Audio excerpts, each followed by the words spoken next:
श्री एकनाथ जी महाराज की एक बड़ी प्रसिद्ध कथा है। एकनाथ जी महाराज रोज गंगा जी में स्नान करके, गोदावरी जी में स्नान करके जैसे ही बाहर आते थे तो जिस मार्ग से अपने घर जाते थे उस मार्ग में एक यवन रहता था। और वो यवन क्या करता था, आते जाने वाले जितने भी वैष्णव होते थे उनको परेशान करता था। कभी उनके ऊपर कुछ छिड़क देता था, कभी कुल्ला करता था, कभी कुछ इस प्रकार की भावना उसकी। एकनाथ जी महाराज गंगा जी से स्नान करके निकलते और वो उन्हीं की तरफ ही अपने मुख से उगल देता कुछ। एकनाथ जी महाराज फिर से गंगा जी में स्नान करते, प्रसिद्ध कथा है, बार बार उगलता, बार बार वो स्नान करते। कोई कहता कि आपको क्रोध नहीं आता? तो एकनाथ जी महाराज कहते, बोले अरे मैं तो महा आलसी हूं, मैं तो महा दुर्बल प्राणी हूं, संसार के भोगों में पड़ा हुआ हूं। कम से कम इस यवन के कुल्ला की वजह से ही सही 5-6 बार, 10 बार, 12 बार कम से कम गंगा जी में स्नान तो कर लेता हूं मैं। अच्छा है, ये आदमी अच्छा है, इसकी वजह से ही सही मेरा आलस्य तो टूट जाता है कम से कम। ऐसी विवेक युक्त बुद्धि, इसको ज्ञान कहते हैं। हमारे ऊपर कोई करके दिखा दे, फिर देखना हमारी हालत क्या हो। अरे कहां तक कहें, गंगा जी से निकल करके आए, कुल्ला तो बहुत दूर की बात है, उसको तो जीवित नहीं छोड़े, हम पे कोई ऐसा कर दे तो। सामान्य सी कोई हरकत भी यदि कर दे तो हम लोगों का क्रोध किस स्थिति में चला जाता है, और फिर हम अपने आप को ज्ञानी कहते हैं। ज्ञानी का मतलब है कि आपके स्वभाव में सरलता दिखेगी। और एक दिन का प्रसंग आता है, श्री एकनाथ जी महाराज इस प्रकार से उसको बेचारे को कुछ कहते नहीं थे, बोलते थे ये तो अच्छा है, इसके कुल्ला करने से बार बार मैं गंगा जी में तो जाता हूं। एक बार वो यवन अपने किसी जरूरी काम से कहीं चला गया तो श्री एकनाथ जी महाराज गंगा जी से स्नान करके बाहर आए और उसकी प्रतीक्षा करने लगे। बोले आया नहीं आज, और फिर खड़े रहे वहीं पे और बैठे बैठे पंडितनाथ भगवान, अरे मुझसे क्या अपराध हो गया नाथ, आपने आज मुझको स्वीकार क्यों नहीं कर रहे हो? मेरे एक स्नान से ही क्यों पूर्णता हो रही है? वो यवन क्यों नहीं आया अभी? इतने व्याकुल हो गए कि वो आए, आकर के कुल्ला करे तो मैं फिर से जाऊं, क्योंकि मेरे पास दोबारा स्नान का कोई चारा नहीं बचा अब। ऐसा ज्ञान चित्त में आना, ऐसी सरलता, सहजता और स्वभाव में इस प्रकार का परिवर्तन आना, इसको कहते हैं ज्ञान। और ये ज्ञान का रूप क्या है? विवेक, सही और गलत की पहचान होना, इसको विवेक कहते हैं। और ये विवेक कब मिलता है? राम कृपा बिन सुलभ न सोई। आपके इष्ट की कृपा से, आपकी बौद्धिक कृपा से आप ज्ञान तो बहुत ले लोगे, पढ़ तो बहुत लोगे, नॉलेज तो खूब सारी अर्जित कर लोगे, लेकिन ऐसा विवेक जीवन में आना ये तभी होता है जब ठाकुर जी आपसे प्रसन्न होते हैं। सीधी बात और सरल बात कर दूं तो सहजता, दीनता, दयालुता, सरलता, ये चित्त में जब आती है ना, उस समय समझ लेना कि ठाकुर जी आपको देख के मुस्कुरा रहे हैं, इसीलिए आपके चित्त में ये गुण आया है। ठाकुर जी अप्रसन्न होते हैं तो सारे गुण आ जाते हैं, लेकिन सरलता, दयालुता, सहजता, ये वो गुण हैं जिससे सब आकर्षित हो जाएं, जिससे सब आपके चरणों। फिर होता है, श्री एकनाथ जी महाराज एक बार निकल के जाते हैं तो उस दिन तो वो यमन ठान के बैठ जाता, बोले आज इसको क्रोध दिला के रहूंगा।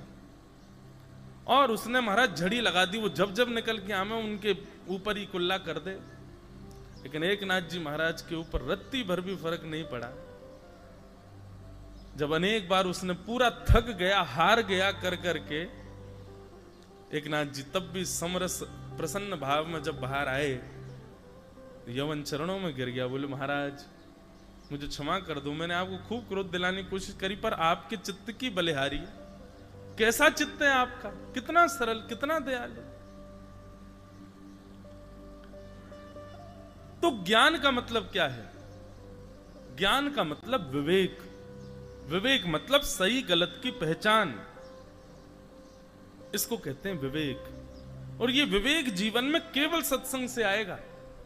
आप बंधुओं कितना भी गुरुजनों से अध्ययन करो, करना ही चाहिए, गुरुजनों से अध्ययन करो, गुरुजनों के चरणों में बैठ करके ग्रंथों का अवलोकन करो, पर उसके अतिरिक्त भी सत्संग श्रवण किया करो।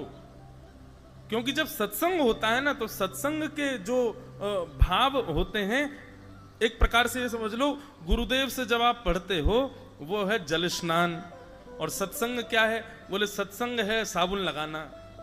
चित्त में साबुन लगा लिया, साबुन लगा लिया तो जितना मैल था वो सब जो है साबुन ने समेट लिया। उसके बाद फिर गुरु जी के पास चले जाओ तो फिर जल स्नान, पूर्ण स्वच्छ हो जाओगे। अकेले जल स्नान से भी काम नहीं चलेगा और अकेले साबुन से नहाने से भी काम नहीं चलेगा, दोनों चाहिए। तो इसलिए सत्संग बहुत जरूरी है। सत्संग ही विवेक को जन्म देगा, जो कि ज्ञान का स्वरूप है, जो कि भक्ति का प्रथम पुत्र है।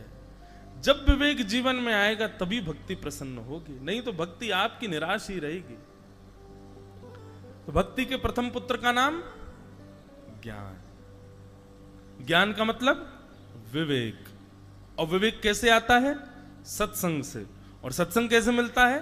राम कृपा से। भक्ति को कमाना सरल है, भक्ति को प्रसन्न करने वाले उसके दो पुत्रों को चित्त में लाना थोड़ा कठिन है, लेकिन यदि कर लो तो भक्ति प्रसन्न हो जाए। तो भक्ति के प्रथम पुत्र का नाम ज्ञान, भक्ति के दूसरे पुत्र का नाम है वैराग्य। वैराग्य, वैराग्य का मतलब क्या होता है? बिना राग के जो है, राग मतलब आपने मुझे माला पहनाई तो मैं आपकी चार प्रशंसा करने लग गया, और किसी ने मुझे चार गाली दे दी तो उसकी मैं निंदा करने लग गया।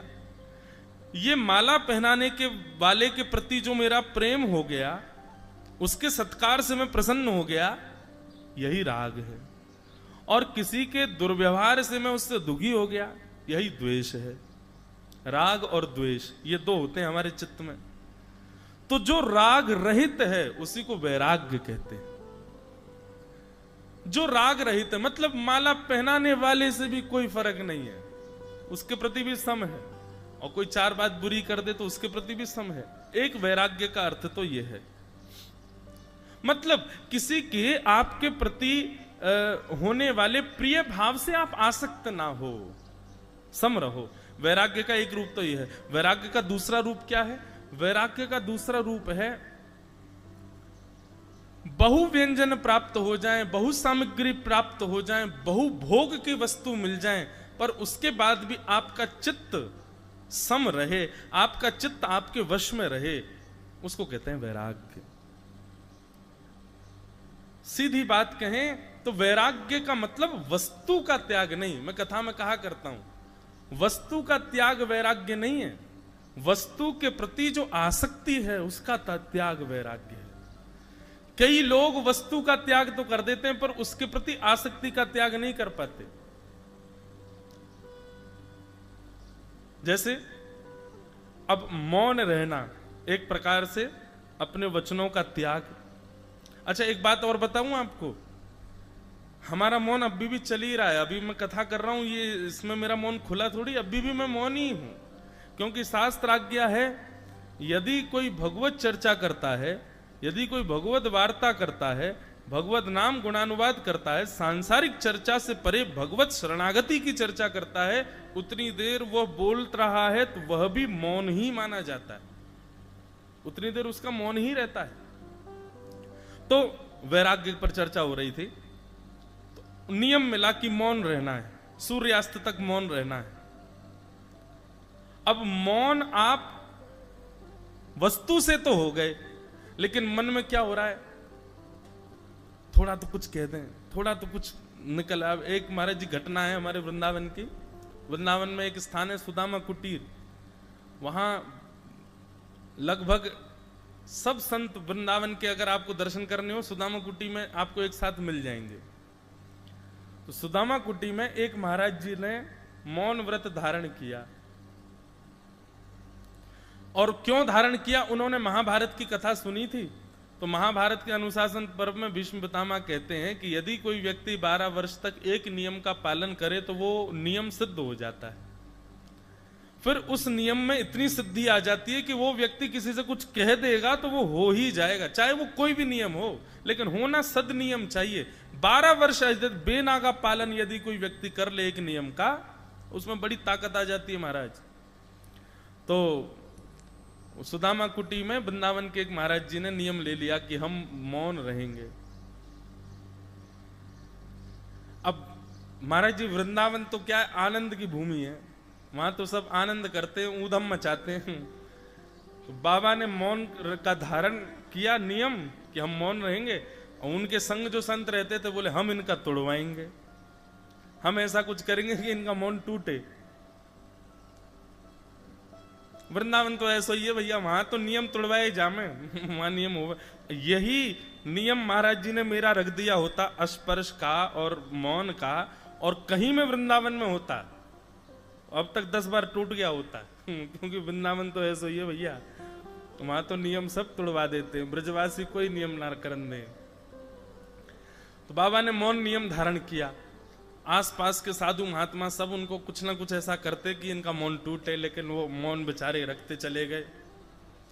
2, 4, 5 साल तो महाराज जी निकल गए, बढ़िया, उन्होंने मौन खूब धर लिया। अब उनको अपने ऊपर ये हो गया। अच्छा, एक और बात, ऐसे कोई भी नियम धारण करो बंधुओं, उसका अहम कभी मत करना कि हमने ये कर लिया। जैसे ये तो एक अलग बात है, जैसे लोग एकादशी व्रत भी करते हैं तो उसका भी उनको अहंकार आ जाता है कि हम तो एकादशी व्रत करते हैं, हमसे कोई एकादशी नहीं छूटती। कभी नहीं। मैं फिर कह रहा हूं, जिसकी प्रेरणा या जिसकी कृपा से आपने ये नियम धारण किए ना, उसका बल आपसे करवा रहा है। जिस दिन आपने अहंकार किया उसी दिन वो बल शून्य हो जाएगा और फिर आपका नियम टूटेगा, निश्चित टूटेगा। इसलिए नियम में कभी अभिमान नहीं करना। तो महाराज जी को थोड़ा लगने लगा 4 साल हो गए, हमारा तो कोई मौन तोड़वा ही नहीं पाया, अब तो ये टूटेगा ही, अब तो ये हमारा स्वभाव बन गया मौन रहना। ठीक है। अब वो बाबा बेचारे सुदामा कुटी में भंडारा होते रहते हैं, भंडारे में गए, भंडारे में जाके बैठे, प्रसाद पा रहे, तो उनको गुलाब जामुन बहुत पसंद था। आसपास के साधुओं ने गुलाब जामुन परोसने वाले महाराज जी से कह दिया, बोले सुनो, सबको देना, इनको मत देना, और ये कितना भी मांगे फिर भी मत देना। बोल तो सकते नहीं है, इशारा करेंगे, तुम इनको देना नहीं। तो सबको गुलाब जामुन देते हुए जाएं, जैसे ही उन बाबा के पास जाएं तो बाबा कहें अच्छा बाबा नहीं चाहिए, ठीक है, आगे निकल गए। अब बाबा उसको देखे, बोले मैं मांग रहा हूं, ये दे नहीं रहा है, और वो परोसने वाला पीछे मुड़ के भी ना देखे कि कहीं नजर से नजर मिल गई तो पता चल जाएगा कि भाई ये तो जानबूझ के कर रहा है मेरे साथ। अब पंगत इतनी लंबी कि वो गुलाब जामुन वाला एक बार निकल के जावे तो 20 मिनट बाद आता था लौट के, इतनी लंबी पंगत। अब महाराज जी को ना पूड़ी सुहा रही है, ना सब्जी सुहा रही है, ना रायता सुहा रहा है, गुलाब जामुन वाले को देख रहे लौट के कब आएगा ये, और घूम घाम के फिर से लौट के जैसे गुलाब जामुन प्रसाद, गुलाब जामुन प्रसाद, गुलाब जामुन प्रसाद। जैसे ही आया बाबा के पास, गुलाब जामुन, अच्छा बाबा नहीं चाहिए, ठीक है, फिर आगे निकल गए। अब फिर 20 मिनट की प्रतीक्षा, फिर चले गए। बाबा ने अब के तो अपनी कस ली कमर, बोले अब क्या तू बताऊं मैं। अब की बार आया तो बाबा पहले ही आंख खोल करके बैठे थे। अच्छा 4 पूड़ी खा ली, अब जगह नहीं है पेट में, ठीक है बाबा। आगे जैसे निकले 3-4 बार उसने ऐसा किया, बाबा खड़े हो गए, बोले इधर दे रहा है, उधर दे रहा है, बीच में क्यों नहीं देता है, 1 घंटा से मांग रहा हूं। टूट गया। मतलब वैराग्य का मतलब वस्तु का त्याग नहीं, वस्तु के प्रति जो आपकी आसक्ति है उसका त्याग, वो वैराग्य, वो वैराग्य है। वस्तु तो कोई भी छोड़ देता है, वस्तु तो कोई भी त्याग कर सकता है, लेकिन वस्तु का त्याग करने पर उस वस्तु का कभी चिंतन चित नहीं पाते थे, उसके अतिरिक्त नहीं। हम लोग जिस क्षेत्र में बैठे हैं, ये श्री क्षेत्र, प्रसाद पाओ, क्या अद्भुत दत्त, ऐसे दत्त भगवान को हम प्रणाम। बंधुओं, दत्तात्रेय भगवान अच्छा, इनका प्रादुर्भाव तो आप सबको पता ही होगा कि कौन है श्री दत्तात्रेय जी। श्री दत्तात्रेय भगवान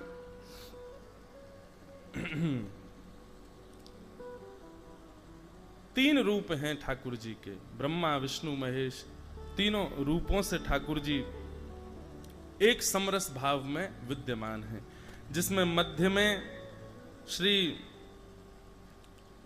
विष्णु भगवान हैं, नारायण हैं, वाम भाग में श्री महादेव हैं और दाहिने ओर ब्रह्मा जी हैं। तीनों रूपों में श्री दत्तात्रेय भगवान पधारे हैं। तो इस प्रकार ठाकुर जी का अवतरण हुआ। वचन देकर गए थे अनसुईया मैया को कि तीन रूपों में ठाकुर जी ब्रह्मा विष्णु महेश तीन रूपों में आए थे।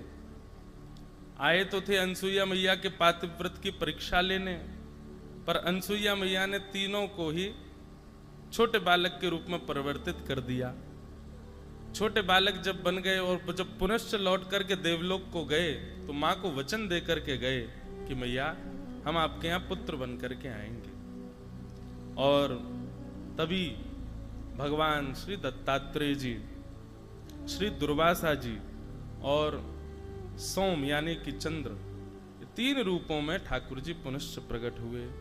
उन्हीं में से एक श्री दत्तात्रेय भगवान है जो ठाकुर जी के ही अवतार स्वरूप माने गए।